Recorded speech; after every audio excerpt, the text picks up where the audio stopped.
Hello, hello, hello. How is everybody doing today? Welcome aboard. Welcome over to our stream. So excited about all the news stories we have to jump into. We have some really cool stuff about Spider Man and the X Men this week. We're also going to talk a little bit more about the Ultimate X Men. Also, over on the channel this week, too, I always like to take this time to talk about some of the video reviews that we released over the past week as well. I really thought we had some pretty fantastic comic book releases. We also had the latest issue of Batman and Robin. I actually really like how that series has been developing here. This issue focused in over on Damien's school activities, really recounting the relationship over between Damien as well as Principal Stone. Oh my goodness, we have somebody coming in hot over right at the beginning of the stream here. Nicholas Lopez, please, someone has to fire Zeb Wells. I cannot tell you how much I disagree with that comment, but I appreciate the negative reinforcement so early on in the stream. I feel like I have to say this every single week, but let me tell you right now, I am just absolutely mystified by the way that Zeb Wells has been plotting the main Spider-Man series. I see all this criticism of the title, but I don't ever see anybody really attributing all the incredible work that Wells has been doing on the core Spider-Man title. One of my favorite things that I like to talk about when I really explore how Zeb Wells has contributed just so much excellent work is how he's just crafted the relationship between Janice Lincoln.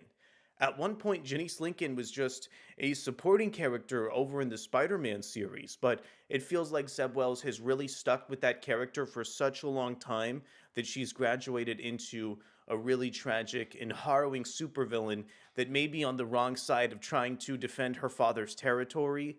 I think right now, the plot thread spinning with her, as well as the dual Fisk characters of the Rose and Wilson Fisk is just leading to so many excellent and just amazing story scenarios over within the Amazing Spider-Man. Plus, I think today's stream is going to be a lot of fun because we're also going to be talking a little bit about how the book is going to move beyond the gang war.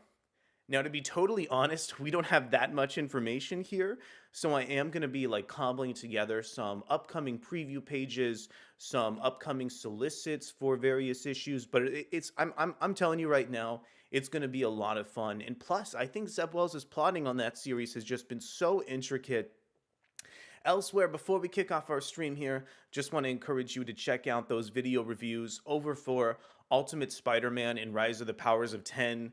Rise of the Powers of 10 in particular, I just had a blast with. I think that comic book is probably one of the best X-Men debut issues that I've read in quite a long time here. My name is Arakko Braddock, and I want to officially welcome you to our incredibly chaotic stream this morning. We have so much fun stuff to get into today. We are really going to be focusing over on the Spider-Man franchise this stream. We have a lot of really fun developments, whether it be within the realm of the latest Ultimate Spider-Man series, or whether we're going to go ahead and check in on Spider-Man Beyond the Gang War. There's a ton of stuff to go ahead and check out. Plus, we have so many ancillary miniseries that are also set to tie into the gang war, including an upcoming preview of a Mary Jane series. Mary Jane is taking on some new powers. She's joining the Marvel Universe again over as Jackpot. Let's see. Afro SF says, "Greetings, Arakko Braddock. I'm looking forward to your stream. Have you checked out the General Zod series? I heard it was good. Jason, welcome aboard. Good to have you in chat today." Afro SF, I have not checked out the General Zod series. In particular, I really need to get caught up over on some of my DC titles. I am woefully fallen behind. I've even fallen behind on the main Shazam ongoing as of right now. But I'm caught up on some of my most important series. Also, next week, we're going to have a review of the latest issue of Green Lantern War Journal. I think among all of the DC comics right now, that's probably in my top 5 very favorite ongoing series currently published. But as I stated earlier, I really need to catch up on all that stuff. And also, I'd like to cover the end of the Beast World series as well. Wetboy40/Graham says Paul is the most hated character in comics. Wet Boy, of course, is referring to Mary Jane's new partner, Paul, who's come to replace Peter Parker. It's felt like there's so much of the fan base that's just caught up in the relationship between Mary Jane and Peter Parker. Now that Mary Jane has kind of moved on and she has a new relationship with a different character who's not Peter. It's really felt like this character of Paul has drawn so much of the ire of the Amazing Spider-Man fan base across the internet. But let me tell you, I can't help but feel anything but bad for that guy. Paul is nothing but a good and kind individual. He's helped Mary Jane in so many different contexts. When he was first introduced and when Mary Jane still had the kids with him, he seemed like he was a really good dad. Everything I've seen but Paul has been like nothing but positive. If memory serves me right, he has, I believe, lashed out at Peter a couple times, but Peter has also lashed out at him a couple times as well through that really interesting flashback storyline arc that happened, I believe, last year in the core Spider Man series. Grayson Red says War Journal is kick ass right now. Nicholas Lopez, we can all agree on that. Fantastic. I know we had a little bit of a dispute, a little bit of a feud earlier with Lopez, but I'm so glad that we all have like some common denominator here. Yeah, that Green Lantern War Journal series is so incredible as John Stewart has been tracking these multiversal threats of the Radiant Dead and Revenant Queen and teaming up with Green Lanterns of alternate realities with the Prophet Rainer and the Shepherd. That book is just it's amazing. It's wild. It's still pretty early in its run. If you haven't checked out Green Lantern War Journal, go back and check it out. If you're a fan of the Justice League animated series, John Stewart, just a fantastic leading character, a great protagonist, and this is, I think, one of the best like written, characterizations of him as a superhero that I've ever read here. I want to hand it over to Philip Kennedy Johnson as well as Montos, two of my favorite creators over at DC Comics, frankly, who've just been delivering like stellar work over on that book. Without further ado, why don't we go ahead and get into our actual like news content, our stuff that actually consists of the stream here. Plus, we are kicking off today's news coverage of items here with a story that I am personally really, really excited about here. This is a brand new look at the latest X-Men comic book series. But one really interesting thing about the direction that Marvel is headed in right now is that even though the publisher is releasing a dual miniseries of Fall of the House of X and Rise of the Powers of 10 to end the Krakoa era, it looks like there's still some other X-Men comics that are still in publication. Without further ado, let's go ahead and preview the latest issue of X-Men. This is chapter 30. This preview is coming in over from CBR.com. This issue looks like it's going to be so much fun here. Give me 1 second as I go ahead and catch my breath.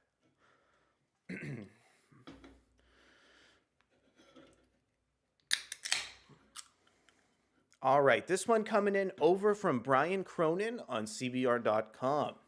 Exclusive, the X-Men take on the High Evolutionary to help stop the fall of X.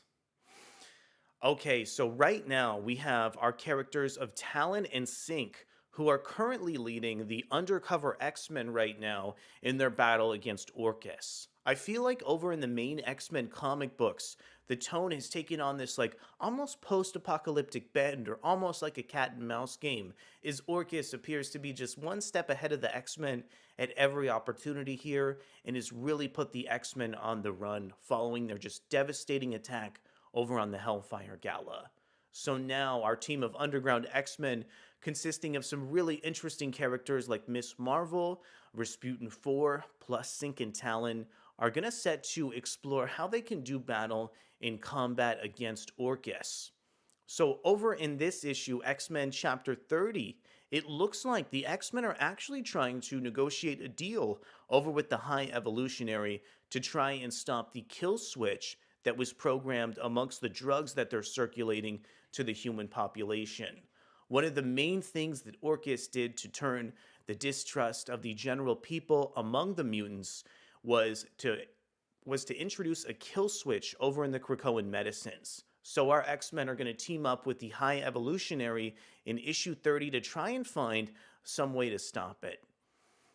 And this is a really excellent preview page over from Jerry Duggan and Phil Noto, where we have the characters of Synch and Talon kind of referencing their relationship and how they met over within the vault. Plus, we have a really interesting piece of symbolism over from Jean Grey in the background, also introducing some elements of the Phoenix here. Really love this page from Phil Noto. I think Phil Noto does such a good job working with really interesting character designs.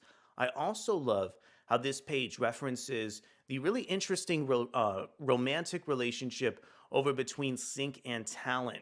These two characters were really introduced to each other like romantically within the context of the vault, where they were trapped within for an extremely long time. So I really think Noto just does an excellent job portraying just so much intrigue and romance over in their character interactions within this page. And then we're introduced back within the confines of the Fall of X status quo. Over on this page, we're introduced to some of the other underground X-Men. Plus, I think this issue also does just a wonderful job spinning the X-Men comic into a slightly different direction as it introduces not only Spider-Man, but Norman Osborn. And, of course, Norman Osborn is represented here as the heroic Gold Goblin as opposed to the villainous Green Goblin. It's funny, even though we're talking about X-Men, this book clearly already has some ties to the main Amazing Spider-Man series. Plus, one cool thing about this current X-Men run is that Miss Marvel is also a part of the current Underground X-Men. I really feel like Jerry Duggan has been using these characters within an interesting capacity. Also, this bleed over from Spider-Man on this panel is just so gorgeous. I think Noto is really doing an excellent job in terms of some of these page designs here. So on this page, we're also introduced to a plot thread that was explored earlier within the main X-Men comic book, as the High Evolutionary has really attempted, to take on and help the X-Men within an earlier context. Also, the panel bleed over from Sync over on this page, really, really gorgeous towards the bottom of the panel as well. So another aspect about this issue that I think is quite interesting is how the X-Men are planning on heading over to the Counter-Earth where the High Evolutionary lives in order to try and help, diffuse the kill switch over on the Krakoan medicines. So yet again, the main X-Men series has taken on all these really fascinating story scenarios that feel a little bit removed from the core of the X-Men. But I think when you put all these elements together, you get a really cohesive and fascinating series that just constantly switches directions in ways that are core to the main X-Men book. I am so excited to check out the pages of X-Men 30 to see what it's like watching Sync and Talon face off against the High Evolutionary and maybe try and make a bargain with him that could advance the X-Men's fight over against Orcus. We will have a full review over on X-Men 30 this Wednesday. I hope you're looking forward to it. And yeah, just very excited about how this series is headed. And I also like the fact that Marvel has given Jerry Duggan a little bit more time to close out, his main X-Men run. Lastly, I just wanted to say about this series, I think it's so cool how Jerry Duggan has really stuck with characters like Polaris, like Sync and Talon, as well as Firestar just throughout this run. Firestar is referenced within the preview of this series, as she's currently also undercover working in Orcus. We keep checking back on her, and every time we do, it feels like her cover is just about to be blown, and she keeps being introduced to like all these incredibly violent contexts within the Marvel Universe. All right, so that is going to be our coverage over on X-Men 30. We're going to drastically switch gears now and talk about Wilson Fisk's previous influence over on the Marvel Universe. This looked like a cool article coming in over from Newsarama. Excuse me, let's see if we can get back over on the right side of the page here. This one is coming in from George Marston. How Kingpin's time as mayor of New York City changed the Marvel Universe. Wilson Fisk was once the mayor of New York City in the Marvel Universe, and his impact is still being felt.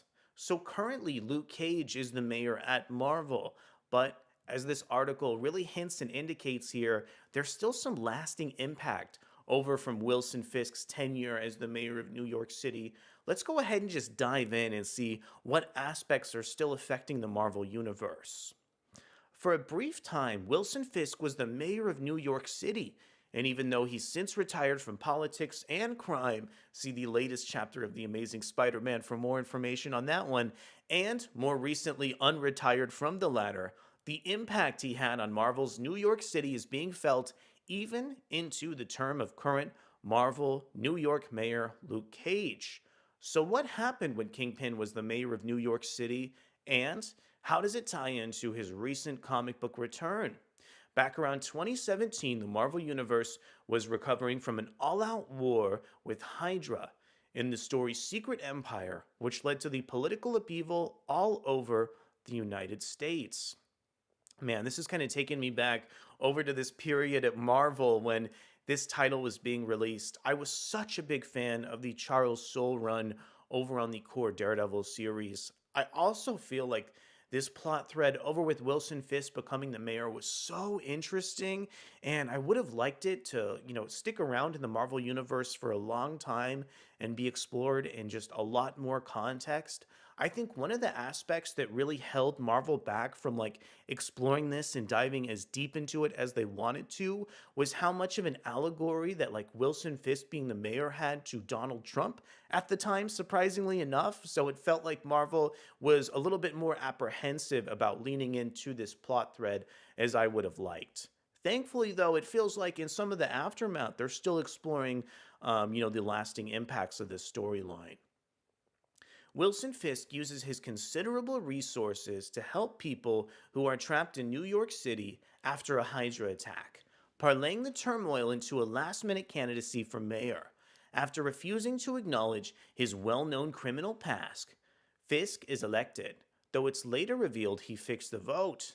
In a twist, Matt Murdock gains the position of deputy mayor with the intent of monitoring his old archenemy's activities in office. This begins a long game of cat and mouse in which Murdoch eventually catches Fisk meeting with New York City's crime lords, resulting in Kingpin temporarily being removed from the office. This in turn leads Matt to take Kingpin's place as mayor, with Matt briefly serving a term under Kingpin's return, which results in a temporary truce between the two for the good of the city. Oh man, I remember when Matt Murdock was assigned as the deputy mayor over for Wilson Fisk. That was such a great status quo, and I wish it stuck around in the main Marvel Comics series for a really, really long time. There were so many cool pieces of Charles Soule's Daredevil run that I don't think were explored in enough context. I'm wondering now in retrospect if this was because of Marvel's editorial or just the plot directions that Charles Soule went in himself. But, having Kingpin just have so much leverage over Matt Murdock's just daily activities was such an interesting way to, spin and introduce the conflict in Matt's life. Also, when Kingpin was temporarily off the board and Matt Murdock became mayor, that was a really interesting status quo shift as well. I almost wish that lasted longer than it did. However, after Fisk discovers that Matt Murdock had previously caused everyone to forget his secret identity as Daredevil through the power of the mind controlling Purple Man, Fisk uses his political influence to have all vigilante superheroes declared illegal in New York City. Soon after, Fisk begins campaigning for re election against none other than Luke Cage. But in the midst of the election, in the story Devil's Reign, Fisk goes off the deep end, full on fighting Daredevil in the streets after attempting to use the Purple Man's mind control powers for his own ends. Okay, so this is kind of where I checked out of the Daredevil series. I wasn't as big of a fan as the Chip Zdarsky and the Marco Cicchetto run. Lord knows I've tried to get into that series just again and again and again, but the way that book was prone to violence over some of the interesting plotting that, other writers like Mark Waid and Charles Soule lent to the Daredevil property always had me feel a little bit detached from the main Zdarsky series. That being said, though, I think Zdarsky's, run over on Batman is really firmly rooted in science fiction. So it's been a lot easier for me to appreciate Zdarsky's writing over on Batman as opposed to Daredevil, which is really interesting because these characters are so similar over at the publisher. There's even a joke in a Daredevil issue about how Daredevil himself is like Red Batman. Realizing there's nothing left for him, Kingpin flees the city alongside his new wife, Typhoid Mary, eventually setting on the mutant island nation of Krakoa.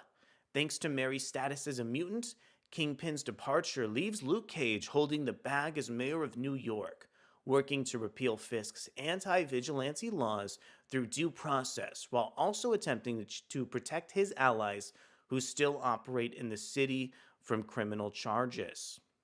Now, Wilson Fisk has returned to comics as the new White King of the Hellfire Club, secretly using his influence to rebuild his criminal empire and to shield his unlikely mutant allies from being hunted down, as mutants are now considered as invasive species in the Marvel Universe. Likewise, the MCU version of Wilson Fisk has returned in the Echo streaming series, in which Kingpin and his own plans for the MCU version of New York play a central role. Yeah, there's been so much excellent activity with Kingpin recently in the Marvel Universe. Frankly, I think there's been a one-two punch of Wilson Fisk being so interesting as part of the new Hellfire Club. And I think too that Marvel is doing a fantastic job, pitting Wilson Fisk over against Tombstone in the main Spider-Man series. One really cool thing about these Spider-Man and X-Men comics is that over in the context of Spider-Man, they still reference the fact that Fisk is working in the Hellfire Club as well. So it really feels like all these books, all these storylines are connected over in the Marvel Universe, and I think that that is one really big aspect that is leading to such a big level of enjoyment over between me and the gang war here. This was a really cool article from George Marston. I love seeing, articles or websites like Newsarama really focus on like retrospective aspects of the Marvel Universe, really focusing on like how plot threads from various series can influence other books too. All right, so it was really cool catching up over with Wilson Fisk, seeing what he had in store over for the Marvel Universe. Let's go ahead and check in on our next news story today. This one is really interesting. This one, like, I never expected to see. And it's about a very particular creator. Let's go ahead and explore what's next over from celebrated comic book industry veteran Christian Ward. This one is coming in over from popverse.com, written by Graham McMillan. Christian Ward is almost finished drawing comics for other writers. The Aquaman Andromeda and ODYC artist is ready to go it alone when it comes to drawing, at least. So Christian Ward, I would say, is one of the most like accomplished artists within the space of the comic book industry. Aquaman Andromeda, written by Ram V. That's an amazing collaborator to work with. ODYC collaborating with Matt Fraction, that is just incredible. So typically when we have an artist who's like achieved such great heights, they're just looking for that next interesting project. But it looks like Christian Ward is actually going in a different direction. Let's check in over with Graham McMillan's article. Christian Ward is ready for a change, and it's more of a change than some might be expecting. Speaking at the recent Thought Bubble convention in the United Kingdom, the artist, known for his works on comics like Black Bolt, oh, I love that Black Bolt book, Aquaman Andromeda, and ODYC, revealed that he's got a specific plan in mind for the next few years. I'm working with James Tynion next. I've wanted to work with him for years, and it's the perfect swan song for that part of my career. Man, Christian Ward, he's worked with a lot of my personal favorite writers just across the comic book industry in general. Ward told the audience at Thought Bubble about his upcoming collaboration with the Something is Killing the Children in World Tree writer. It's called Spectrograph, and it's one of the first launches from Distillery. Check on that link to find out more. Man, I haven't checked out the Distillery books just for a lack of time, but the level of creators they have assembled on all those books are so cool. They're so interesting. This is yet another comic book that I wish there was more time in the day to check out here.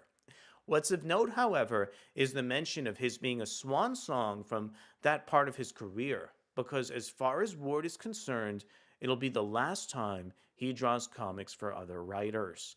I think that this is kind of a shame that he said this. I kind of agree with him, and I kind of agree with the sentiment, But I think there's still some of my favorite writers that I don't think Christian Ward has worked with, to the best of my knowledge. Particularly, it feels like so many creators in the comic book industry are just passing over Kieran Gillen. And checking out Rise of the Powers of 10 as well as Immortal X-Men, I've had like a resurgence of my appreciation for Gillen and his just vast work at the publisher. I don't understand why he isn't held in the same regard as somebody like Jonathan Hickman, and would really love to see Ward work with him. Also, like Philip Kennedy Johnson is a favorite that keeps coming up again and again and again. I'd love to see him work with creators like Joshua Williamson too. There's still just a lot of room for Ward to work with, some of my favorite creators in the industry. But I can definitely appreciate the sentiment that Ward shares next. He says, from that point on, I want to write and draw my own comics, but comics are about collaboration, and I don't want to lose that. So I'm going to write for other artists. Writers have the best part of the job because they write something down and then they get an email with the art. As an artist, I didn't think I'd find that magical, but I do. It's amazing. Ward has some experience writing for other artists. In 2019, he wrote the series Machine Gun Wizards for Dark Horse Comics, which was illustrated by Sammy Cavell, with colors from D. Knief. And last year, he co created Image Comics' Bloodstained Teeth with Patrick Reynolds. Oh, I didn't know that he was working on that Bloodstained Teeth series. I've definitely heard that reference before. What does this mean for fans of Ward's artwork? Well, likely it'll be appearing on stories more personal from him from this point forward.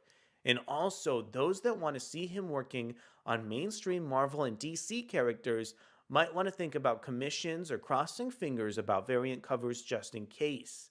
That said, his current Batman series, DC's Black Label Batman City of Madness, is still running and only 2 issues in as of yet.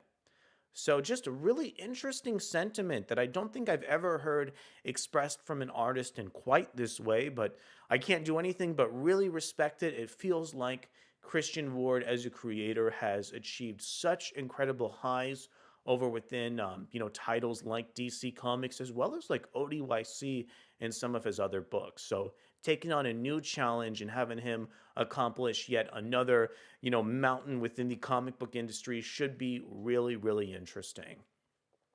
And that was our coverage over on Christian Ward's brand new career switch. Let's go ahead and cover yet another really interesting popverse story focusing on the future of an incredibly important creator. Everybody should know, or at least have some kind of idea, that Jason Aaron's Thor run was like a transformative comic book for me on the scale of like Marvel's current X-Men series. So I think it's really exciting to finally hear that Marvel turned DC writer Jason Aaron is working on something surprising for Marvel right now. This one, once again, written by the excellent Graham McMillan over on popverse.com. What you wouldn't expect Jason Aaron to write at Marvel? That's probably a good place to start your guessing. When Jason Aaron's Punisher miniseries came to a close last year, it was viewed by many as the swan song for the writer's time with the publisher, including me. An impression helped by the fact that he's been noticeably absent from the publisher's output in the months since, with the brand new superhero work instead appearing from DC with the likes of Batman Off-World and Action Comics. As it turns out, Aaron's Marvel break was just that, and he's already got something new in the works over there. Talking about his head is creatively these days. Aaron told Popverse as part of a recent conversation, I was happy at Marvel. I started at DC and then I was at Vertigo. But I think of it as our secret little clubhouse within the halls of DC. And then I spent so many years at Marvel and still have great relationships there, still doing some things at Marvel. But just my career reached that point where I wanted to change. I wanted to break away from doing the ongoing comic book after another year after years and years of that. Wanted to not be exclusive so I could work wherever, take on any phone call that would come my way. Yes, that's right, still doing some things at Marvel. As to what those things are, he's teased some details as part of his newsletter recently. He wrote that he's doing two projects for the company, adding one of them is a mini series that is stylistically and tonally a combination of my Punisher King of Killers book and my work on Thor God of Thunder. Although he added that it's neither a Punisher story or a Thor story. The second he teased, I can't really say anything about this one at all, other than it's a surprise, just like it was to me when I got the phone call. It's worth bearing in mind that Marvel continues to hold a number of licensed titles and that Aaron has done licensed work with the company in the past, launching its Star Wars title in 2015, Conan the Barbarian in 2019. Could we be about to see an unlicensed or a licensed book from Aaron at Marvel in the near future? My fingers are crossed for him to take on Planet of the Apes, I'll be honest. So, in terms of these other licensed projects over at Marvel, I just don't have that same love for the other intellectual property like Conan the Barbarian or Planet of the Apes. If somebody did a comic book that was like tied into the main Marvel universe that had some Marvel characters guest starring it, that was going to be like a huge, massive reboot, I would check that out. And I'd still be interested in seeing anything that Jason Aaron had in mind at Marvel, but I'm just going to be totally honest here. I feel like Jason Aaron has done so much work with the Punisher that I just want to see him work with like any other character. And I specifically want to see him take on a story similar to what he was doing with Thor, where he was able to create a book focused on like, happier emotions, less violent aesthetics, and just really like long term storytelling over at Marvel. I feel like we're not quite going to get what I want from Jason Aaron, and that a lot of these, new stories, new projects, and books for him are going to be a little bit smaller and more truncated. But I would love to be wrong, and I'm really curious to see what Jason Aaron has in store for Marvel. Okay, we have another news story that is super, super interesting for me. This one, once again, coming in from the fantasticpopverse.com. This one written over from Tiffany Babb. It's an election year. So DC is actually reviving their really interesting Prez comic book series for a brand new story. Let's go ahead and check this one out. DC re-elects Prez with new story and new push for 2016 comic. So this series was initially written over from Mark Russell, featuring art from Ben Caldwell. This was just a wonderful series that had an excellent sense of satire that just felt like it was way, way ahead of its time over at DC Comics. Very happy to see the publisher reviving it again. Mark Russell and Ben Caldwell's Prez Setting a Dangerous President first debuted in 2016 as a satire of how virality can take over politics. When fast food worker Beth Ross gets her hair caught up in the deep fryer at work, she becomes known as Corn Dog Girl and is catapulted to the top of American politics. Now, with the election season on its way, Prez is back and angling for a wider audience in DC's young adult graphic novel format, with new content including an original story from Russell and Caldwell, a short story from the 2016 Catwoman Election Night one-shot, and the original Prez sneak peek that debuted in the DCU Publishing Initiative. The re-release of Prez will be available in other comic bookshops, and mass market retailers on Tuesday, June 4th, and joins other DC young adult graphic novels, including Superman Harvests of Youth, Shadow of the Batgirl, and I Am Not Starfire, aimed at wider audiences. I haven't checked out some of these other young adult graphic novels, but what I can say, at least about Prez, is the book always had this like dangerous element of satire to it. It felt like the book was just, tremendously devoted to humiliating the lead character, who is known as this corn dog girl, for this incident that she has across so many different news stations. I really love like the dark satirical angle that Ben Caldwell and Mark Russell were able to introduce within the Prez series, and I'm also curious to see if it would take on a new life, over in the direct market of comics. After just a couple years have passed as well, it feels like people are a little bit more politically versed than they have been in the past as well here. Afro SF, looks like I missed a comment from you. I still think Neil Gaiman's Prez in Sandman has been the best so far. I didn't know Prez was in Sandman. I'm gonna have to go back and check that one out.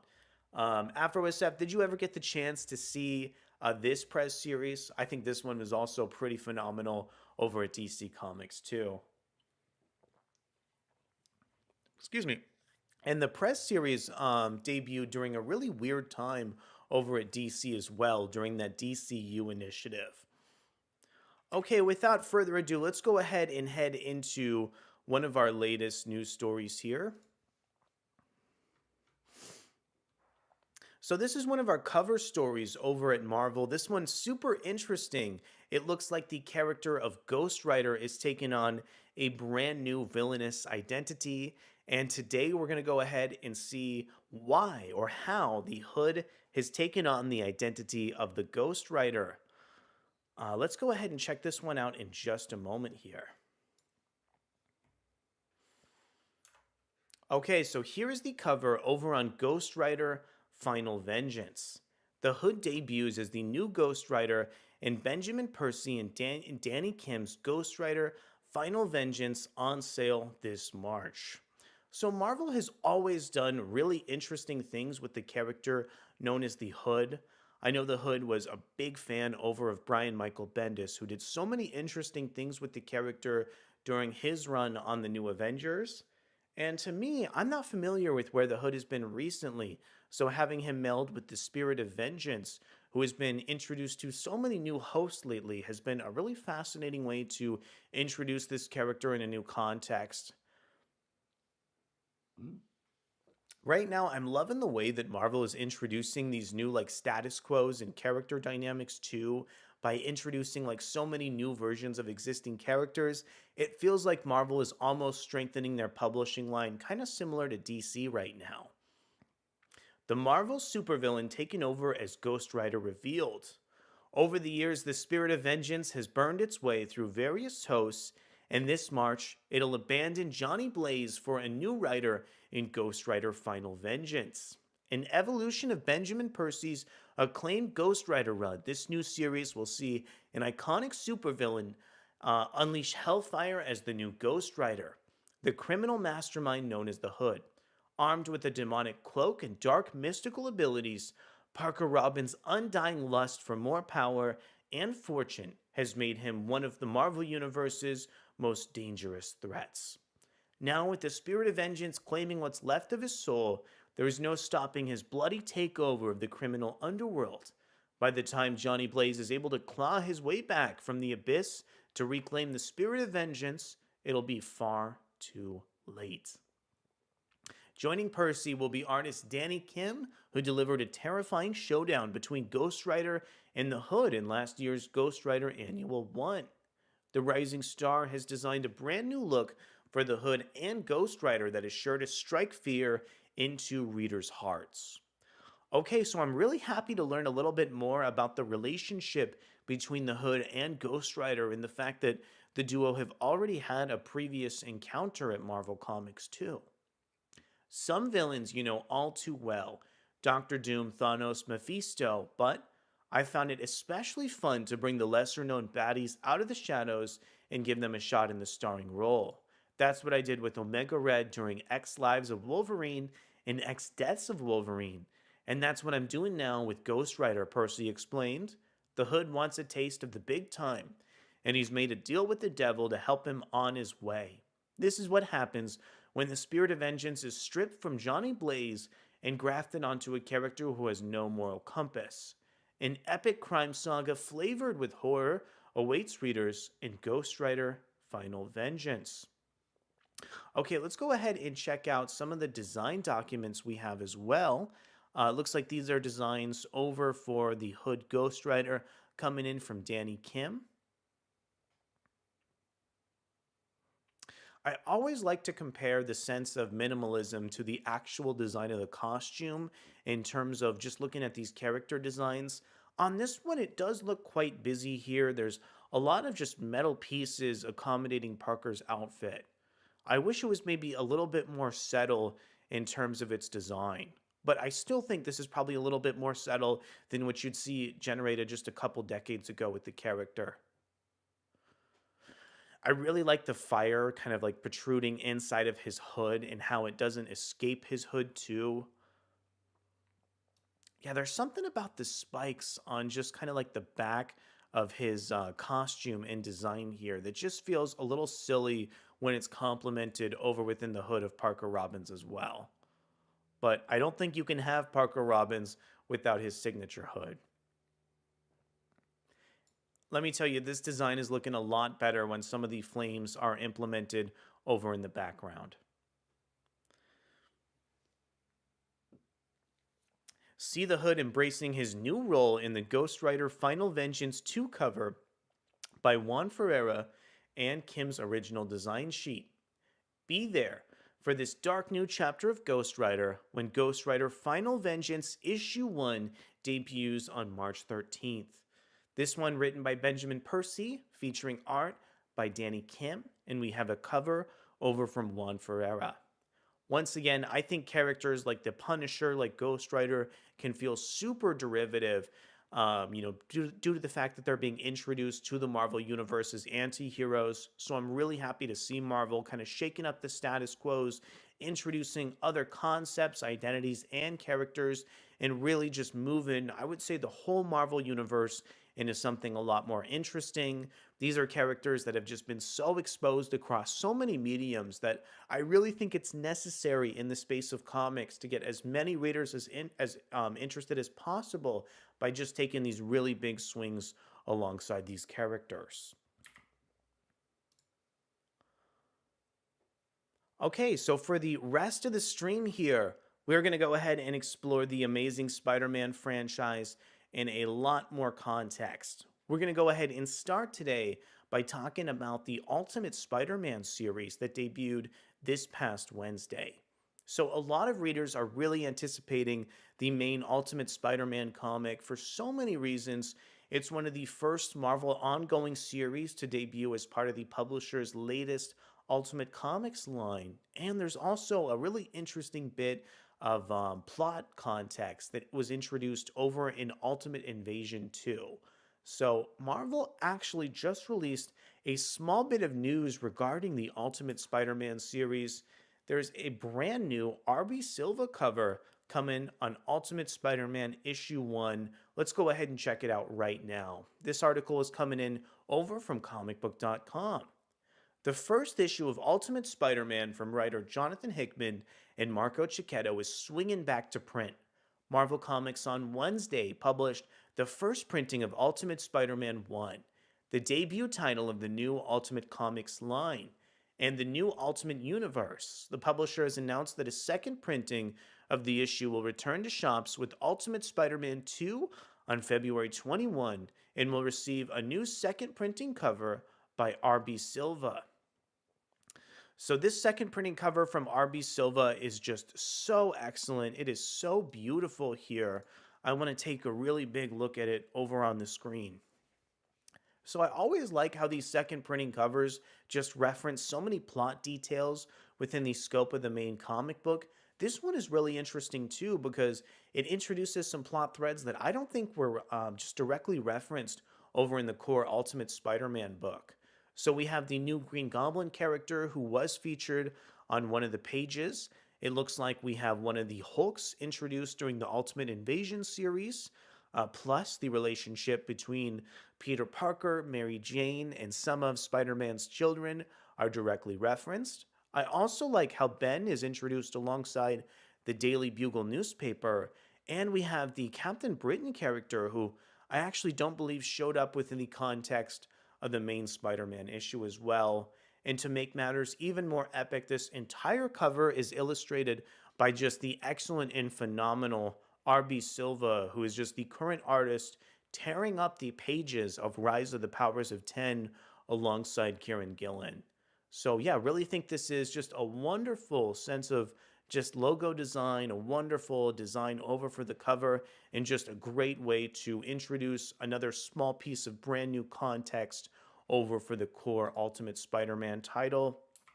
We have plenty of other brand new Spider-Man news stories to go ahead and explore, but first, I want to get everybody caught up on the Marvel Universe in terms of the Ultimate Universe specifically. Let's check out this really epic article that we have coming in from Cameron Bonamolo talking about who's who in Marvel's latest Ultimate Universe. Not all of these characters are present within the pages of Ultimate Spider Man, so let's go ahead and check in on some of the most important new characters. Let's go ahead and start here. Let's see, over with the Ultimate Universe superheroes.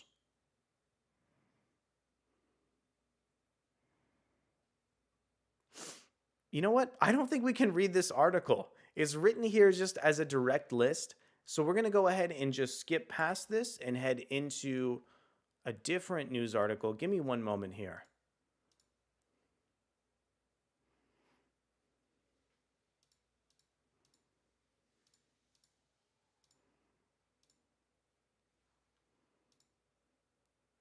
We're going to take just a quick break here, and I'll be right back in just a moment.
All right. Well, we are well out of Ultimate Spider Man stories, but thankfully, we still have some brand new Spider Man material to go ahead and check out today.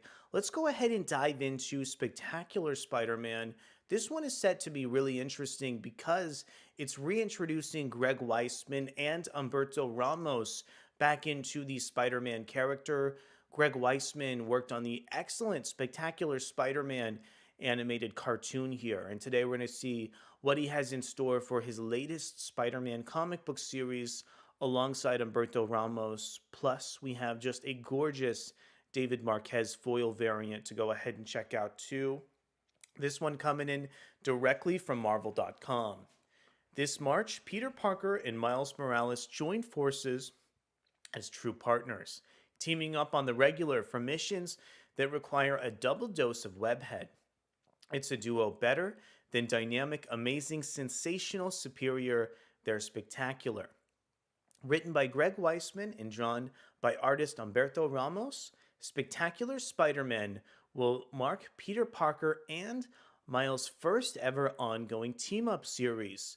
Weisman, known for writing the beloved animated Spectacular Spider-Man animated series, and his work on Gargoyles returns with all the web-slinging drama and adventure that made Spectacular Spider-Man a fan favorite series.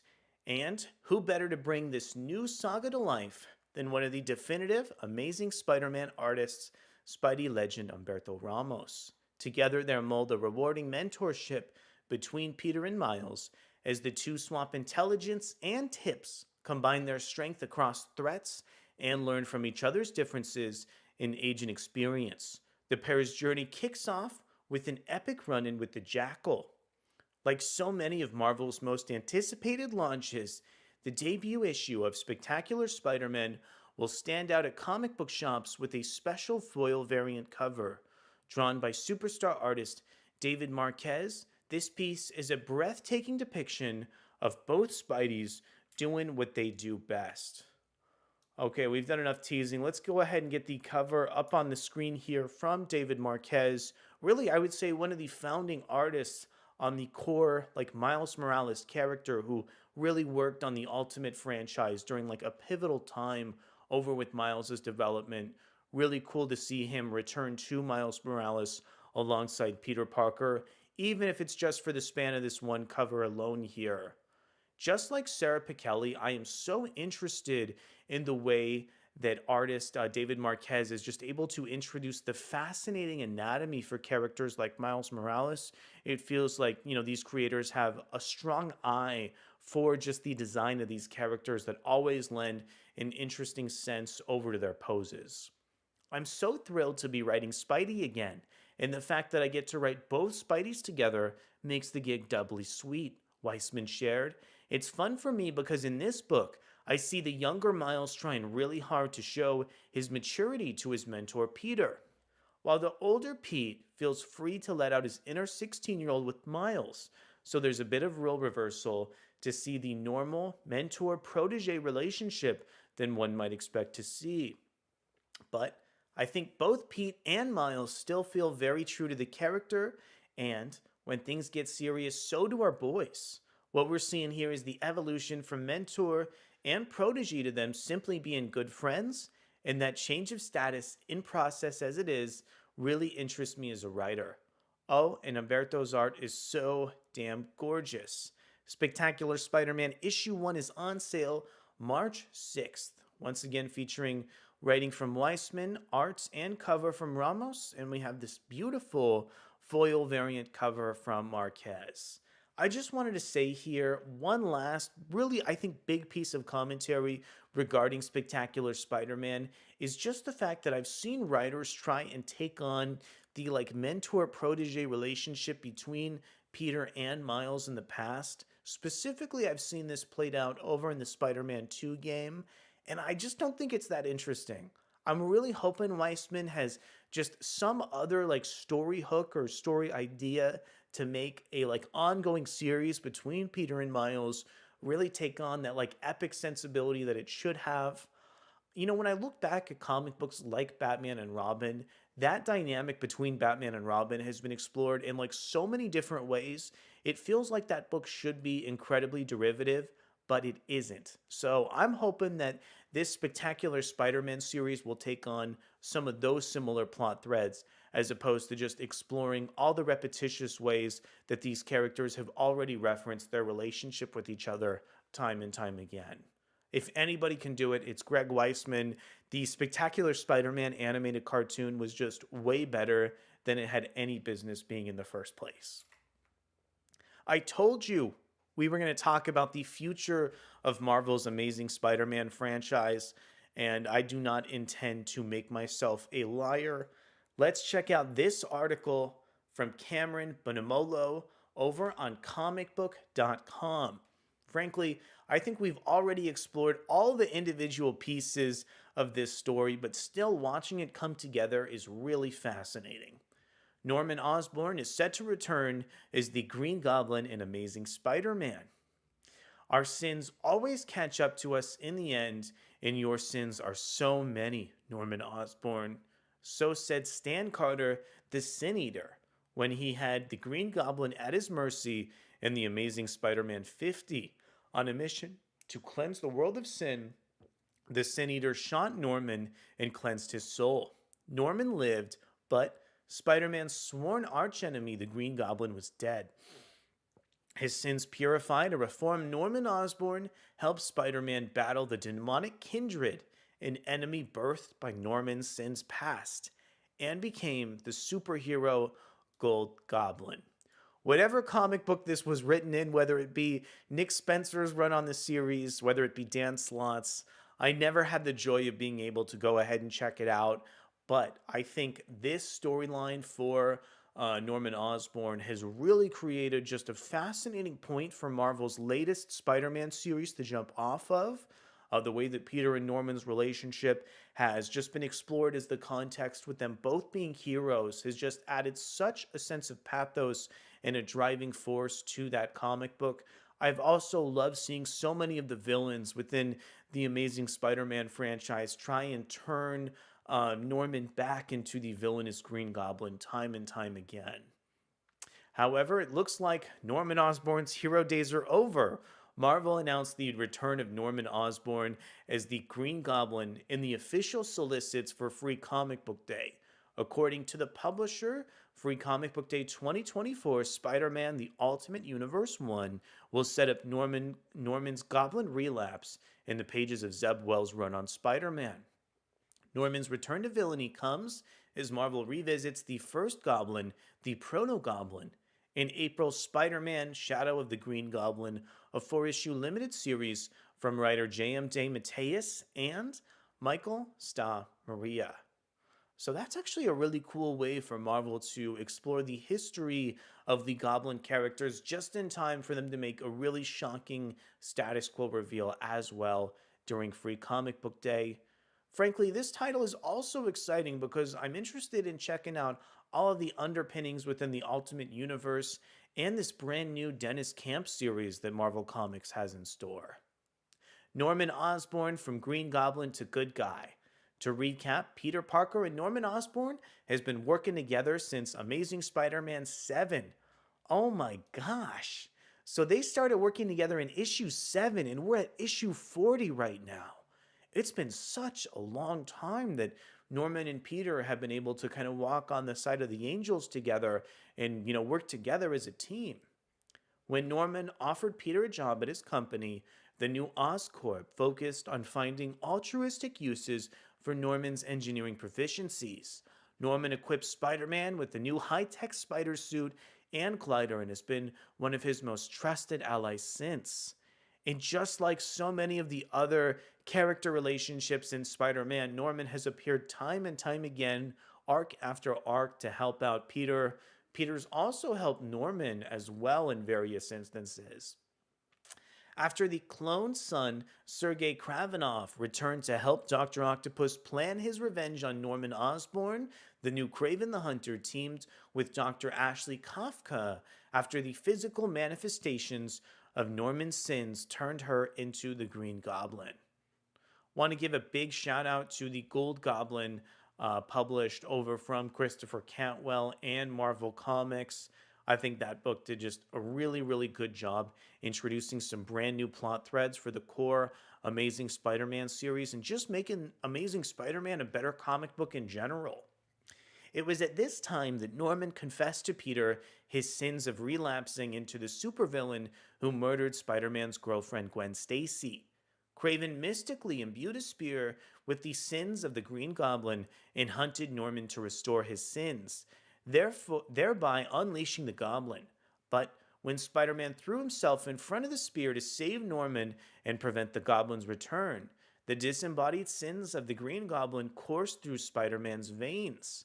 A black-suited Spider-Man poisoned with the Green Goblin's evil hunted down Kraven and then went on a violent rampage. A sin-free Norman helped stop the Spider-Goblin with the same spear that unleashed his sins, a spear that Kraven vowed to bind in ceremony and bind in the ground. Neither it nor I will bother you again, Kraven told Norman. You are free, Osborn. But the Queen Goblin smiled with content and left Norman to fear the Goblin's return. All right, so this is the cover over on Amazing Spider-Man issue 34. Man, this was a really fun chapter of the series. I think actually Amazing Spider-Man has had a really fantastic year in terms of the publishing. I love the arc where Kraven the Hunter and the Goblin and the Queen Goblin attempted to turn Norman Osborn and ended up hitting Spider-Man as well. There's just been a lot of fun character dynamics and relationships in the core Spider-Man book, and I'm glad to see that Zeb Wells is just so ambitious with trying to change the relationships. I am incredibly worried about Marvel reverting Norman Osborn back into the Green Goblin. I feel like it just really limits the amount of stories that Marvel can tell in general. I feel like Norman Osborn has just been explored as a villainous character just through so many different stories and outlets that he's way more interesting as a hero. I'm really wondering if Zeb Wells is going to gravitate to this status quo or take on something new. Amazing Spider-Man 35 ended with Norman's goblin persona emerging from the recesses of his psyche. My sins are no longer in Peter. The spear was made to hold them, but I knew it wouldn't. At home, I am. I had to save Peter. I didn't have time, but I knew if given the chance, my sins would come home. And then he chuckled with a mischievous grin, horrifying the reformed Norman. The Green Goblin lives again. All right, so for our official follow up in terms of this storyline, it looks like we'll have to wait until May 4th on Free Comic Book Day to check out Spider Man The Ultimate Universe 1. We already explored like the Dennis Camp aspect of this Free Comic Book Day story, so I also think it's just so cool that we also had a few moments to really check in on the Green Goblin side and the elements of Norman Osborn that are set to just bring the main Spider-Man series in a really different direction. So currently, Marvel's Amazing Spider-Man comic is just fighting the gang war, where there's been a power imbalance in terms of the crime lords of the Marvel Universe, and there's been a fight that's broken out between all of these various super criminals. This is Spider-Man issue 41, so this one was published very recently over on January 3rd. And today I want to look at the future of what's remaining for the gang war and what's next for the Amazing Spider-Man franchise. I want to give a big thank you to leagueofcomicgeeks.com and check out the next issue, which is actually coming out this Wednesday, January 17th. So this is Amazing Spider-Man 42, which is said to pit Janice Lincoln in the middle of the gang war between Tombstone, Kingpin, Spider-Man, and more characters than you could shake a stick at. Gang war continues. The Beetle has stepped in her father's absence, and she's become a very different Janice Lincoln. She's smart, dangerous, and ready to take the big chair with Spider-Man and others distracted by Kingpin. She might just do it. So issue 42, still written by Zeb Wells. Looks like this one is illustrated over from John Romita Jr. One really interesting thing about the Amazing Spider-Man franchise is how it just constantly switches up the artist depending on the arc that they're working with. I think it's really cool how Zeb Wells and Marvel Editorial chose John Romita Jr. as the core artist on this Spider-Man book. This is Amazing Spider-Man 43. I love this cover. I think it's really cool how the cover pits all these characters against their opposites. So we have heroes fighting villains, characters like Tombstone versus Digger, Peter Parker versus Janice. Yeah, just really cool character matchups here. Once again, I think, yeah, this issue is illustrated by John Romita Jr., according to the credits page on League of Comic Geeks. And let's check in with the solicit. The final fight of Gang War starts here. The biggest and most brutal battle in Spider-Man history starts now, so batten your hatches. If you thought you knew what Madame Mask or Hobgoblin or Beetle or Diamondback was capable of, think again. This one also slated to release on February 14th. Okay, so it looks like this is the official conclusion of the gang war, happening just a few more issues over in Spider-Man 44. Of course, this one has to be written by Zeb Wells. And it looks like this is, yet again, another John Romita Jr. illustrated issue of the core series. Madame Mask has been lingering across like almost every single issue of the gang war as like a small ancillary plot thread. So I think it'd be really fascinating for the Amazing Spider-Man to like reintroduce her as soon as the gang war arc ends. Gang war conclusion. Madame Mask makes the power move she's been waiting to make her entire life. This is not going to go the way you think it will. This one on sale February 28th. Okay, I think we're finally set to move past the gang war into the future of Spider-Man. Let's check it out now. Amazing Spider-Man 45. This one written by Zeb Wells, but it features art from Carmen Carnero. Carmen Carnero has delivered just some of the most beautiful artwork on the latest Captain America series. I think the fact that she's coming aboard the Amazing Spider-Man title, especially after so many John Romita Jr. Drawn issues that were released previously, is really going to make Amazing Spider-Man 45 feel like a very special comic book to me. This one on sale the next month in March. Let's check out the solicit now. The gang war is over, but New York City will bear the scars for a long time. While Peter was fighting the war, other parts of his life kept going, and the consequences will be felt here. Plus, what mystery is bubbling up at Ravencroft? So, really cool how many plot threads are introduced as a part of that solicit. I'm also interested in how New York City is going to be different after the gang war. It feels like there's all these like individual pieces of New York that are being controlled by supervillains. I wonder if the crime lords of the Marvel Universe are going to be able to fix this power imbalance and really carve out their territory appropriately. Thankfully, too, we have one more cover on the Amazing Spider Man that was solicited. This is chapter 46. However, this cover, so many pieces about this issue are really tantalizing to me because I don't think they really introduce the full scope of what Amazing Spider Man 46 has in store. This one also illustrated by the phenomenal Carmen Carnero. So I know it's definitely going to have some really beautiful interiors. Man, also just a wonderful 1 in 25 Michael Cho variant, too. Also, I did want to say here that for these amazing Spider-Man issues that have Carmen Carnero interiors, I just don't understand why you would let John Romita Jr. draw the cover. Just the anatomy, the really strange way that this hand is kind of like spiraling off the page is just so weird. And I would have loved to see Carmen Carnero's visual interpretation of this image. Spidey is cleaning up the mess that is his life after some of the most harrowing conflicts. Electro isn't going to wait for Spidey to figure his problems out, though. A dangling thread from earlier in the run that you forgot was dangling starts to pull the sweater apart. Yet another super tantalizing cliffhanger. Zeb Wells is so good at plotting Spider Man. I wonder what plot thread he's going to bring back into the core series. This one's slated to release on March 27th. I feel like the future of the Amazing Spider Man is still up in the air. I can't wait until the new solicits come out and until we have more information for the main Spider Man series. Let me tell you now, one plot thread that I really want to come back to the core book that we've speculated on just ad nauseum here is the character of Chasm, the manipulated clone of Ben Reilly, or the manipulated clone of Peter Parker, now known as Ben Reilly. He was such a big part of the main Amazing Spider-Man series before Zeb Wells' run started in earnest. He was also a massive part of the Dark Web storyline.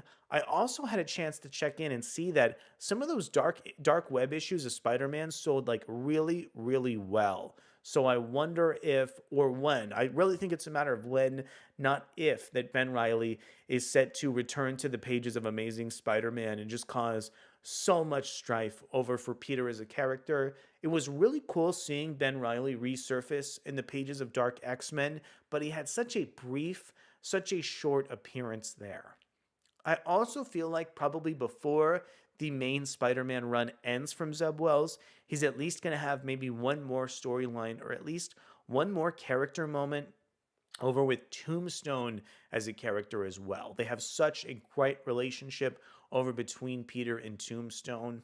Also, let's see, we had one more important plot thread, and that was the dangling relationship between Peter Parker and Norman Osborn. I am really hoping that Norman doesn't fully reform into a Green Goblin, but as mentioned earlier, Wells has just put so much time into developing this relationship. Cannot wait to see where it's headed next. Also, some of the plot threads from Jackpot we're going to be exploring tomorrow in a brand new preview of that title. So safe to say that Zeb Wells still has a lot more to say over on Mary Jane before the Amazing Spider-Man series is over here.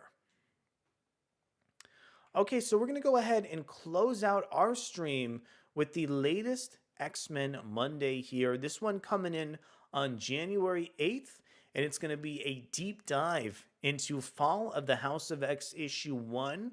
This was the first of the dual miniseries that are set to close out the Krakoan era. This one coming in from Chris Hassan over at Adventures in Poor Taste. Welcome, X fans, to the first Uncanny edition of X-Men Monday at Adventures in Poor Taste for 2024. I hope everybody's new year is off to a promising start. After a relaxing week off, X-Men Monday is back, and so is X-Men senior editor Jordan D. White to help break down the biggest moments in Fall of the House of X issue 1. Hopefully, you've read the first chapter of Duggan and Lucas Wernick's epic finale, as there are spoilers beyond this point. Yeah, Fall of the House of X1, I think, really met my expectations. I really had a lot in mind here, but Jerry Duggan and Lucas Wernick did a fantastic job setting the stage and establishing the threat of Orcus to just be so devastating over for Marvel's mutants. Wetboy40/Graham, do you think there's some things about Paul we still don't know yet? I do think it's interesting how Paul has some, family relationships over with Benjamin Rabin, the emissary. And yes, I still feel like there's probably some additional revelations about Paul. Zeb Wells loves like loading those revelations onto readers, but really taking time and not giving readers all their information up front. So yeah, for sure, I think there's at least going to be one big storyline or one big development over with Paul. Even if Paul were to break up with Mary Jane and Amazing Spider-Man, I sure hope he sticks around. I just think he's been really interesting, and he could probably open up some story ideas for a lot of ancillary characters. Also, one thing that the Amazing Spider-Man has been just driving me nuts about is Peter Parker's relationship status. It felt like Zeb Wells was like teeing up his relationship with Black Cat. I really enjoyed seeing Peter with Black Cat, but they kind of just broke off their relationship in the middle of an issue and never quite returned to it. So I have no idea what Zeb Wells is doing with that storyline or like how that's going to play out, but it still feels like there's something else in terms of Black Cat that should go back into Spider-Man at some point. Fall of the House of X1 is the official beginning of the end of the Krakoan era. Before we dig into the issue's biggest moments, I'd like to take a step back. Over the course of your tenure as senior X-Men editor, you've overseen massive stories with unique sets of challenges. Ten of Swords had a pandemic. The Hellfire Galas featured multiple character designs. Now you're closing a beloved chapter of X-Men history. So my question is, how do you approach an epic like Fall of the House of X? Does a story like this, where you're wrapping up years-long plot lines, require any special strategies? Jordan D. White says, yeah, of course. I mean, I've never done anything like this. But I was going to say, I don't know how many people have, but obviously you have Nick Lowe ending Dan Slott's Spider-Man run, which was a pretty big era. Tom Brevoort has ended a lot of things over the course of his career, like the Brian Michael Bendis era of Avengers being a pretty massive one. It's not easy, and this one is weird because it's not a creator era. Those were Slott and Bendis' endings. This is not Jonathan Hickman's ending. When I go back and look at what Jonathan Hickman's original plans were for the X-Men property, I really think that the fact that his plans got interrupted by other writers really created like a second age of Krakoa and probably made Krakoa as a whole feel way more epic than it would have if they stuck to those original plans, right? Like this is a big chapter, and it's a chapter for the X-Men that's so big that it actually needs a coda to be turned over properly. And for me, that's really what Fall of X and Fall of the House of X and Rise of the Powers of 10 are, as well as X-Men Forever. It's the coda for this big years-long storyline that's been developed over the X-Men comics. Also, I just think in terms of some of these other creator eras, Dan Slott's Spider-Man run, it always had a few good ideas, but it never managed to bring like a cohesive whole. I feel the same thing about Brian Michael Bendis era of the Avengers. There's a lot of good ideas, especially towards the start of the run. But I feel like as you get to those last couple years, so much of the tension, so much of the magic fizzles out in that series. Jonathan set us up, kicked us on our way, and then bowed out. So this isn't Jonathan going, hey, here's what I'm going to do to blow the doors off my own story. This is us going, we need to end the Krakoan era that Jonathan started. It's very challenging because it's a bunch of us. Obviously, you have Jerry Duggan and Kieran Gillen, but everybody contributed in a lot of ways because it's something we've been talking about for a long time. It's all of us going, what needs to be resolved and how is it going to be resolved? Some of these stories that Jerry and Kieran set in motion, and some things that are being wrapped up are stories that Jonathan or others set in motion. All sorts of things from across the entire Krakoan era have been pointing in this direction, and that's not one easy beast to wrangle in any capacity. I'm doing my best, as are all the creators, and hopefully we'll come out with a really great and satisfying story. That's what we're planning, and hopefully we can execute.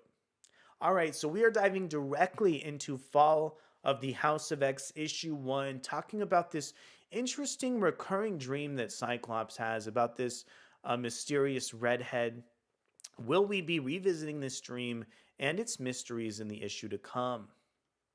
Yeah, I really loved how the opening sequence for Cyclops posed this like almost like Western version of the trial that he was introduced to. And the way that both these sequences served as like a dark mirror created just such a beautiful way for Follow the House of X to open in earnest here. Jordan D. White says it's definitely an element that I believe Jerry plans to revisit, although maybe not quite the way that you're saying. We're not going to pick up with what happened in the dream. In fact, he says when he wakes up, so will we see more of it? Not in the sense of like, so here's what happens next. It's a dream. And as is often the case in stories, dreams have meaning.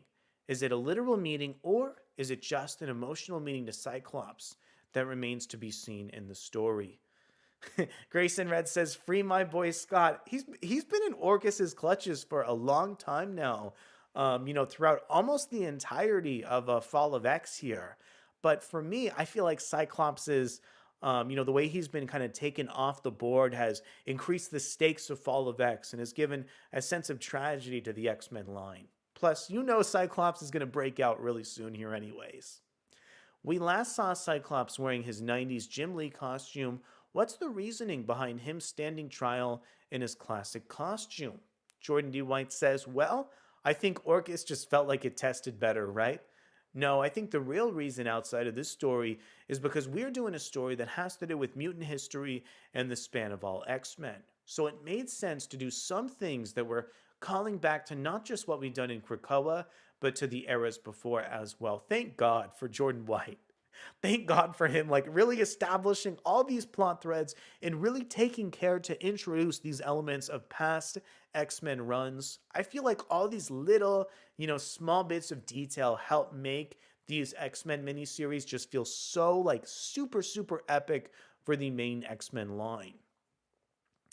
You mentioned that Jim Lee costume he'd been wearing just before this, but why not span a little farther back and go, here's Cyclops' first non-team costume. It's a cool one and gives him a different and unexpected look. It's a look he really hasn't revisited much, so I think it pulls him out of the context we're familiar with a little bit more as well. On to Wolverine Colossus and their Screwball special, which follows Shadowcat's shocking actions in X-Men 25. Is it safe to assume the remaining X-Men aren't interested in taking prisoners when it comes to Orcus? Yeah, the X-Men have had so many of their ranks killed that it looks like the only way that they're able to protect themselves against Orcus is opting in for the violent solution. It is safe. This is an all-out war at this point. They do mention in the issue, Orcus says flat out they're going to wipe the mutants off the face of the planet.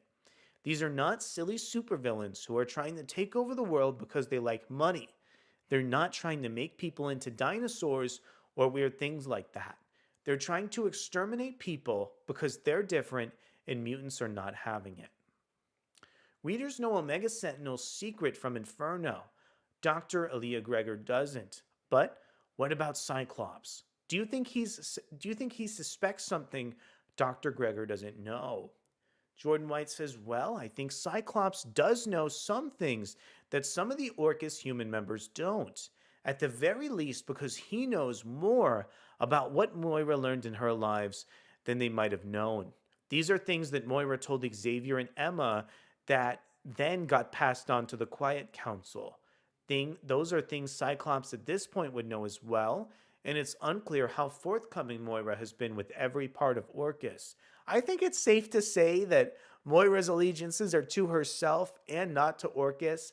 I thought it was super interesting to hear some of what Moira had to say within the span of Rise of the Powers of 10 and how her allegiances switched there. I think it's fair to say Cyclops might suspect something. I mean, he probably doesn't know everything, I'm sure. But when you look at the history of what could happen in the future, there are certainly a lot of ways it could go badly between humans and AI. I think he knows that very well. I almost was wondering if Jordan White was going to say that Cyclops already knew what Enigma is, the original, Sinister's AI with Nathaniel Essex. I'm curious if there's something else about that maybe the Quiet Council knows. Maybe they were able to take some of their experiences from the initial dual miniseries where they first introduced Enigma. I think this is a leap, but I'm really interested to see if there's going to be any follow up in the main X-Men books. Charles Xavier has a plan. Is it safe to assume that we follow this plan into Rise of the Powers of 10 and Dead X-Men? Yes, that is pretty safe, but he's important to this book as well. So, really fantastic, tantalizing quote over from Jordan White. I am excited for Dead X-Men as like each and every week, as each and every stream goes by, it feels like there's always some excuse that we can find to reference that series. So, despite the harmful effects this has on my sanity, every now and then I check out what X fans are asking questions and debating in different communities. The next question is dedicated to the folks wondering, has Nimrod truly been defeated by the Amber? So, for those who are not in the know, at one point during Fall of the House of X, Nimrod directly takes his fight over to Krakoa. And not just the location, but the tree itself, where the tree just spits a whole bunch of amber back at Nimrod. This was a really funny sequence. It was great to see Krakoa like defend itself after having so much strife as a part of the main series. And I love the answer that Jordan D. White gives as to whether Nimrod is permanently taken off the board or not. He says no. Well, there you go. Here's what you're asking me. Oh, was Superman defeated by a lead wall? No, he's thwarted for a second, and then he figures out a way around it. Nimrod is an amber. Do you think that stick will hold him forever? If you think that it will hold him forever, then great. Stick with that and be surprised. But if you think amber might be a thing that stops him for a moment, then you might be right. He's been on a number of covers we've solicited. God, I wish every single response would be like this. I hate it when people like lie to fans about plot threads that are so obvious that are going to be undone. In the end, Nimrod's going to be defeated by somebody named Amber. Jordan White laughs and says, yes, exactly. Right. After we see Krakoa take off, where's Krakoa going? That's right. So Krakoa spits the amber on Nimrod, just runs away. Jordan says, away from the people who want to kill him. Hopefully there's going to be more follow-up on that over in Fall of the House of X2. Not to get too philosophical, but when Krakoa stands up and leaves the island, is the island left behind still Krakoa? Jordan says that's complicated. I mean, listen, this is a story, not science, as you're aware. But what is Krakoa? It's sort of like asking where is the self and the mind and all that, and it's more complicated for Krakoa than it is for us. And it's really, really complicated for us. When we grow a Krakoan gate at an embassy in the middle of New York or Jerusalem, is that part of Krakoa? Yes, we have always said it is part of Krakoa, but is it Krakoa? I don't know. It's part of him. So I think it's safe to say that the part of Krakoa that ran away is a part that, if you killed the rest of Krakoa, Krakoa would not be dead without killing the part that ran away. I don't know that that's the case in the reverse. If you killed that part of Krakoa and you didn't destroy every gate around the world, would Krakoa be alive? I'm not going to say definitively, as I'm not sure the answer definitively. But I think it's much safer to say yes, perhaps he would be dead if you killed the part that ran and not those other parts. All right, really technical answer from Jordan White on whether you can kill Krakoa or not here. For this next question, I'm once again tapping into the X fans discourse I've been observed and dragged into. I have no idea. I have no idea where the X fans go to discuss or communicate these wacky concepts and ideas. I feel like over on our streams here, there's no like weird like fan theories. Okay. Based on Jennifer Walters' love letter, it looks like Cyclops is right again. While I, as a Cyclops fan, have loved seeing him getting to relax in the Krakoan era and be a family man, I've seen some anger from fans of Revolutionary Cyclops. As Cyclops and the X Men prepare for war, could we see a return of the more defiant Scott Summers so many X Men fans seem to have missed? I don't want to make them sad by saying no, this isn't him either, but I think there's a world of difference between the revolutionary Cyclops and the Cyclops in this letter.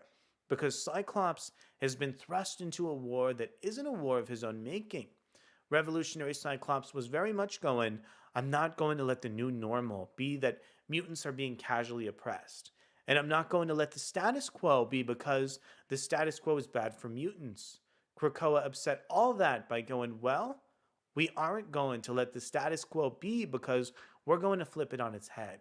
And instead of trying to revolutionize your world, we're going to revolutionize our world and trying to revolutionize your world. Excuse me. That allowed Cyclops to have, as you said, a family and a kind of peace. Even though he was still a warrior and a champion, he was able to, at the same time, find peace and beauty in his life. This is in some ways a Cyclops who is back to being a little bit more reactive because that place of peace and beauty for mutant kind has been destroyed and upset again. He is back to striking out in this war, but it feels a little different to me than the revolutionary Cyclops. It does use similar language at certain points, and it does have similar ideas because his goal never changed in any of these eras. His goal was always the best outcome for mutant kind. So, with that said, he's serious about what's happening and he's going to do what has to be done. That's what Cyclops does. He's still captured. How's he going to get out and what is he going to do? Let's find out. Yeah, at one point, I felt like Cyclops was slowly becoming a villainous character, almost similar to Beast. And I feel like maybe the Krakoan era has really put Cyclops in a different direction.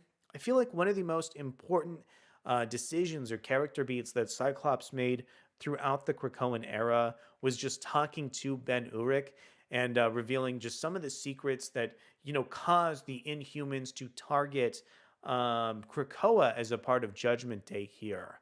So I'm actually, I think this character plot thread of bringing Cyclops back to the side of angels, back to the side of mutants, and straying away from like his more revolutionary period is actually an even more interesting plot thread for Scott as a character. I would also be like so fascinated if Marvel at one point, maybe in a couple years over in the future, would also bring Cyclops back to being a villain. Let's see. A Pilgrim says that issue with Kitty killing people was too much for me. I feel like there's actually been a lot of consequences that have stemmed out of that issue. And two, I feel like you're supposed to have this, you're supposed to be afraid of Kitty Pryde as Shadowcat. She's undergone just horrific trauma as a part of that Hellfire, Gala attack over from Orcus. And I feel like the fact that she's still not over seeing some of her other mutants pass away just makes her such a compelling character. But you're right. You're right, A Pilgrim. I think a lot of the current plot threads, a lot of the direction for the X-Men is so dark. But for me, it just feels like this is the reward. This is like, the cherry on top of the cake that we got for sticking with the X-Men comics for such a long time. I feel like in probably year one and year two of Krakoa, things were moving too slow. Things weren't dark enough. And there just needed to be a lot of build up to where we are right now. For me, it feels like the books are on point. They're taking on really big ideas and they're getting to some of the darkest aspects of the Krakoan universe. Time for some more small talk. First, you teased Rogue's new old look a few weeks back. What was the decision there? And second, what can you share about the new Polaris design? A Pilgrim Kitty is just so smart. I feel like she could have found another way than killing. You know what? That is interesting. That is interesting. I just feel like the fact that Orcus dealt such a heavy blow to the mutants and literally killed people like Jean Grey almost caused Kitty to have this like meltdown as a character. If you go back and check out Marauders, she already had like a conflicted and dark morality across Krakoa. So having her like strike out against those Orcus characters in X-Men 25 almost felt like just a true way to follow up her characterization as opposed to just make like a dark plot point for the sake of having a dark plot point. But once again, I'm really interested in what you're saying. Okay, time for some more small talk. You teased Rogue's new old look a few weeks back. What was the decision there? And second, what can you share about the new Polaris design? Well, the Rogue look was because Jerry blew her hair off and then wanted to give her short hair. Then he was like, let's also just give her the short hair costume too while we're at it. If you didn't read Uncanny Avengers, she survived the nuclear blast and then only came back through Deadpool's healing factor. And again, let's not get into details on how healing factors and hair work together because, yes, Logan does always heal back to his exact same haircut, but that didn't happen in this case. Don't worry about it. But we thought it would be fun and cool. Again, it's a story that the excuse me. Again, it's a story that's the end of an era, but it's also a story that will hopefully affix Krakoa into the history of X-Men. The large tapestry, we certainly don't want Krakoa to be a blip. We don't want this to be a thing that 5 years from now, no one needs to know, needs to think about having happened. I'm not sure if this is intentional, but seeing a few older costumes is also in line with Hickman's mutant clothes idea for the Krakoan era, that every costume was in play based on artists' interests. Jordan White says that's absolutely true. For Polaris, the idea of having her in a green Magneto costume came up, and Lucas Werneck took that on as a challenge to step it up even more and go, I can do better than that. And he did a Magneto-inspired Polaris costume that just kicks ass. He's a beautiful designer. He's got great work on costumes, and he does beautiful work on people. In general, he made her look absolutely great there, and we're thrilled to have her as part of the series. Polaris's brand new costume design over with that Magneto-inspired look is just so epic. I think the way that she came out over in Fall of the House of X1 really made that issue just feel so important for me as a reader.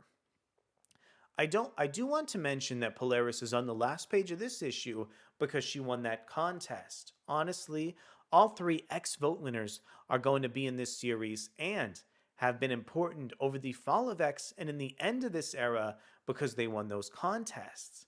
It's not like we were sitting up there and going, the whole Krakoan era will end when Polaris shows up with Brood in the Celestial's head. This wasn't part of the plan. This was a part of the plan that developed when we went, okay, here's a piece we have to fit in. What do we do? There are a lot of great, awesome story possibilities with Polaris, Juggernaut, and Firestar.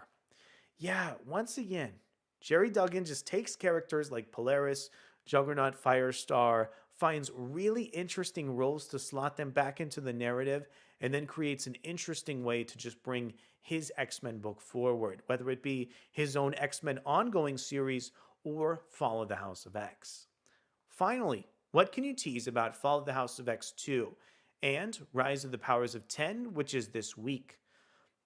Rise of the Powers of 10, issue 1 is 360 degrees in the other direction and nothing like Fall of the House of X, but it's awesome. I think I agree so far based on checking out those two issues. If you've been reading X-Men and Immortal X-Men, you already know how different Jerry and Kieran's approaches are to stories and what kind of stories they do tell. But these are going to dovetail together in a big way. So this is going to be coming from a completely different angle.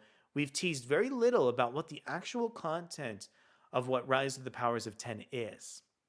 It kicks off 10 years in the future after the mutants have lost, and that is 100% true. But what that means for the entire series remains to be seen, and I think people will be surprised by that, as well as who our actual cast ends up being and what they're trying to do. Yeah, I can say for me that I really wasn't expecting Rise of the Powers of 10 to have such a big focus on the Orcus based characters over at Marvel with individuals like Moira, Omega Sentinel, as well as Nimrod. There was so much great character work too. And the whole idea of them trying to raise their binary god was just such an epic and just fascinating way to mount the start of that really important X Men series. As for Follow the House of X2, I'm working on it now. It's great stuff and continues the crazy action. It's paying off more big things that we've had in the hopper for a while. And things start looking a little worse for Orcus. But that doesn't necessarily mean they look great for the X Men yet. It's a tough road ahead. Thanks for the teases and thanks for taking the time to break down Fall of the House of X. Okay, there's something up with Adventures in Poor Taste's website where I'm not able to load some of the images here. So I think for now, that is just going to be the end of our stream. I want to thank you guys so much for coming aboard and checking out all of our Spider Man content.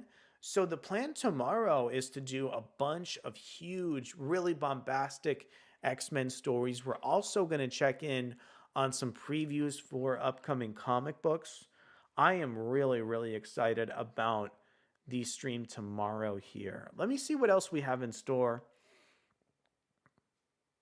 I'm going to see if we can do some coverage over on Avengers Twilight coming in from Chip Zdarsky. What else do I have? And the wonderful Daniel Lacuna. Let's see. It looks like we already talked about Christian Ward. We already did Jason Aaron as well as Prez. We have an article about Jed McKay's Avengers run that we're also slated to talk about tomorrow. And then maybe we'll preview that new issue of Jackpot.